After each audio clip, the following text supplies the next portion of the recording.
Welcome back, loved ones. Here we are, Africatown and beyond. This Black Power Hour special Black August edition. We've been speaking with our brothers about their experiences behind the walls, ways we can help loved ones who are still behind the walls. Now we want to bring it back and focus on some of the work we, as an Africatown Coalition, are engaged in. And as I was saying when we started, we didn't have some of the brothers with us because some of our folks had an action. Brother Kalego, you mind sharing where y'all went and what happened this morning? Yes, so the action, we went to McClay Church on the east side off of east, I believe it's off of Avalon and 46. We went over there because we was told that the California Let's Day Black Caucus, Isaac Bryan and Sade and current Price, a few other people of the council office was going to do an event talk about black readiness when it comes to natural disasters like an earthquake or fire or any type of natural disaster happen. So where they was bringing it up, they started bringing about the migrant crisis a little bit on that. So I would start bringing it up and said, what about our people though? Y'all just gave them debit cards and incentives. So we need the same program because y'all giving the migrants. What responses they give to you when you brought that up? Well, they saying we ain't talking about this now. Basically trying to, Gate keeps saying we ain't talking about this now. Wow. That one person that was leading said we ain't talking about this now, basically trying to brush me off. This was a disaster preparedness. Yes, it was. And see, this is part of why we fought our black misleaders, because they act like black communities have not been in a disaster for too damn long now.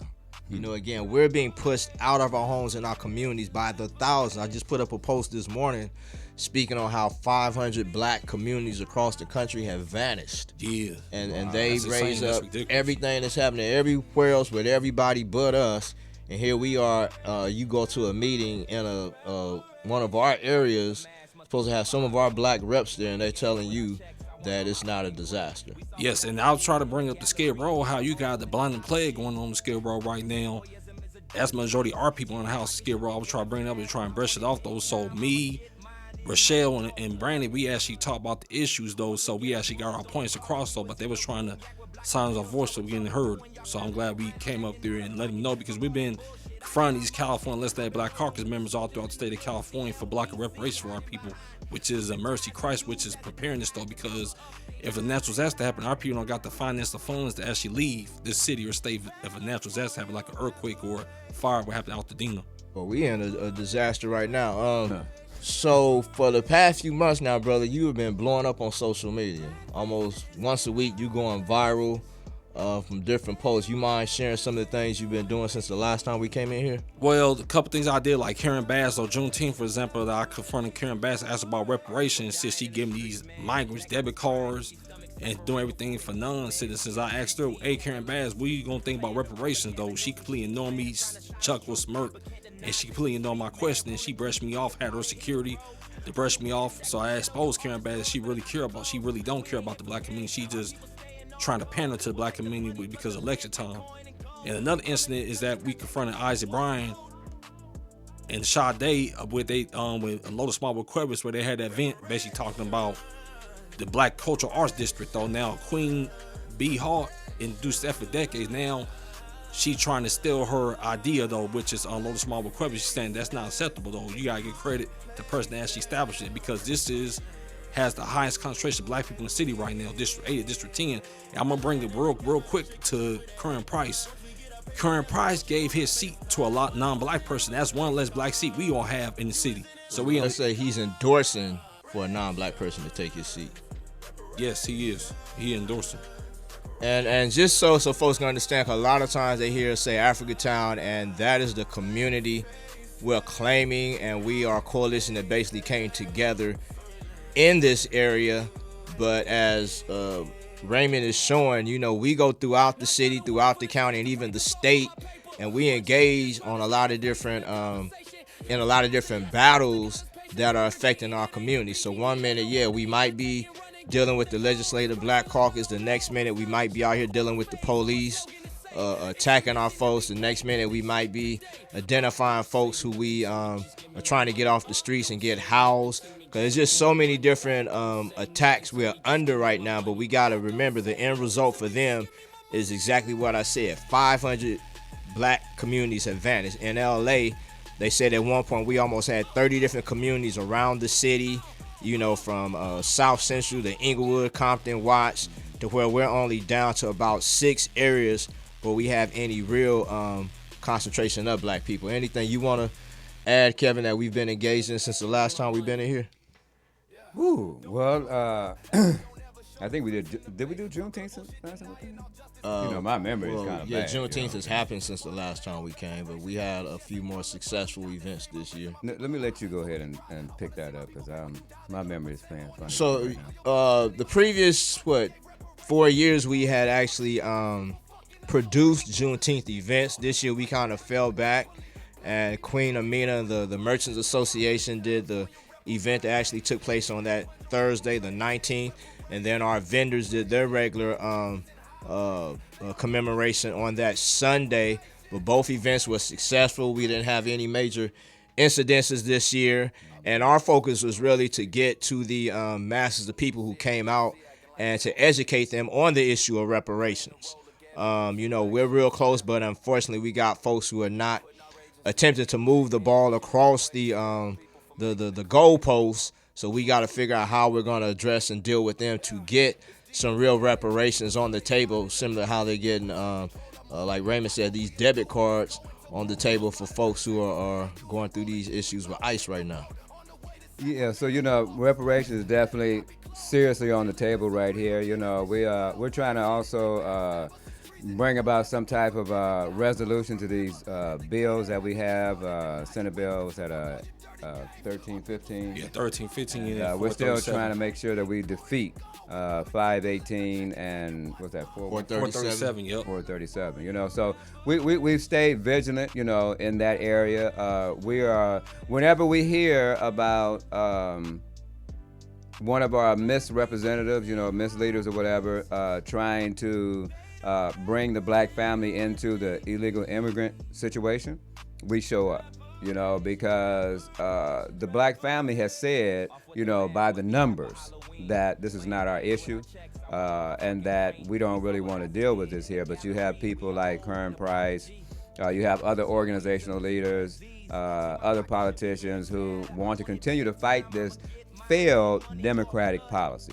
This is a failed Democratic policy, y'all. We talked about this before Trump got into office. This is a failed policy. Well, actually, it's not really failed because it did work to get black folks up out of these cities. Like Billion said, 500 black communities, right? We're down to 6 here in L.A. How many of those have we lost in the last 20 years?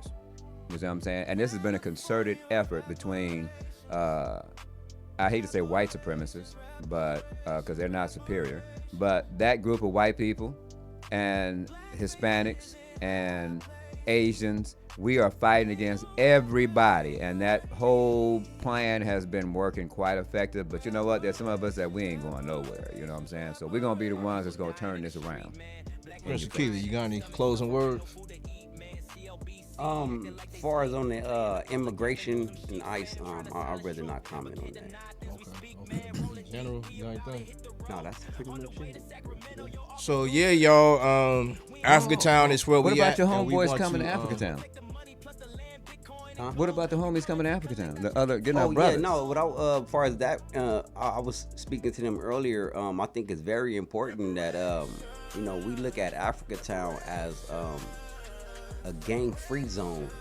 For that way, other individuals can start partaking in a lot of the events and programs that's going down there in Africatown. It's not a place that should be looked at as gang territory, although we know that who's there, but it's a place of remembrance of those that was before us, and we're building a new structure, for our people down here in Los Angeles, somewhat of different, not different, but somewhat similar of like downtown, how they able to coincide with each other as Hispanics, and far as blacks, this is what we have Africatown. So I think it's very important that we all embrace this, no matter what section you come from. Neutral territory. Africatown is our cultural hub, it's our economic hub, it's our intellectual hub, it's our political hub, and it's most definitely our hub of resistance. That's right. The people come out and we say we're not giving up this part of LA and surrounding areas, so we encourage y'all to come out, whether you want to come out and try your hand at street vending, whether you want to come out and support the vendors, whether you want to come out and bring your drum, whether you want to come listen and dance to the drums. But it's most definitely where we meet up. Weekly. This weekend we will be raising up our mighty brother Naughty Bob, who transitioned last Sunday. Tomorrow, I believe some of his roster brothers will be doing a commemoration or memorial for him. Sunday, our vendors are saying they want to put together a memorial for him, and Naughty Bob himself was actually organizing a concert to take place in the village on the 30th. So we will be working with his close associates and loved ones to make sure that concert does happen. But we most definitely want to salute our mighty brother, who for the longest was a strong presence out here in the Crenshaw district. And again, just in closing, we want to encourage anybody out here, whatever y'all going through, please reach out to us, and let's see if we can help figure out how to make sure you stay here, because that's the thing is, get 10 of us out of here today, 12 tomorrow, 20 by next week, and before you know it, we all gone, and we got a whole bunch of other folks amongst us who hate us. So, we saying we gonna hold this, and we hopefully y'all will engage in holding this with us. We want to thank Morris Media Studios for once again opening up the doors and allowing us to do this. Our brother Dion Engineering, our queen sister the Poetess, for working this out for us. Fathers of the community, we see what y'all doing over there in the jungles, and all the different brothers throughout the city who had the what do they call it? The Global Day of Compassion. Several different hoods throughout the city participated, and we know it's even going national and even international now. But also shouting out folks in other countries who are pushing back against colonialism, imperialism. Right now, we see the Sahel region with Captain Ibrahim Traore and others. We see barbecue out there in Haiti and wherever else folks are, rising up. Any closing words, Kalego? Well, I gotta say is that this is the month of Black Resistance, though, but it comes to that Nat Turner, Harriet Tubman, the Stoner Rebellion, the Maroons. We got a fighting spirit, and we gonna continue to live on. And I just want to draw a point right there. So Black August was created specifically to acknowledge and support the struggles behind the walls, and the movement for liberation. But what some of us found as we studied August, we saw this was a miraculous month where we've had many incredible efforts, like he was saying, the Haitian Revolution, Nat Turner's Rebellion, Marcus Garvey's birthday. I believe today is Dr. Mutulu Shakur's birthday, Fred Hampton's birthday towards the end of the month, and even the travesty that happened last year on August 31st, 2024. And then we had something miraculous such as the Montgomery Brawl, the fade in the water. So we, in addition to, it was created during Black August. He said Black Lives Matter prison chapter created August 1st. But we want to make sure we keep Black August specifically to the struggle behind the walls, but also acknowledge the many miraculous events throughout the month of August. So in closing, we want to say salute and catch up with us. On social media, we're Africa Town Coalition. Instagram, Africa Town Coalition with an underscore at the end. Facebook, you can find us Africa Town Facebook group. YouTube, Africa Town Coalition. And of course, as always, if you are in LA or the surrounding area, come out to Africa Town LA. Some know as Leimert Park. Peace. No, I'm pretty. Whoa.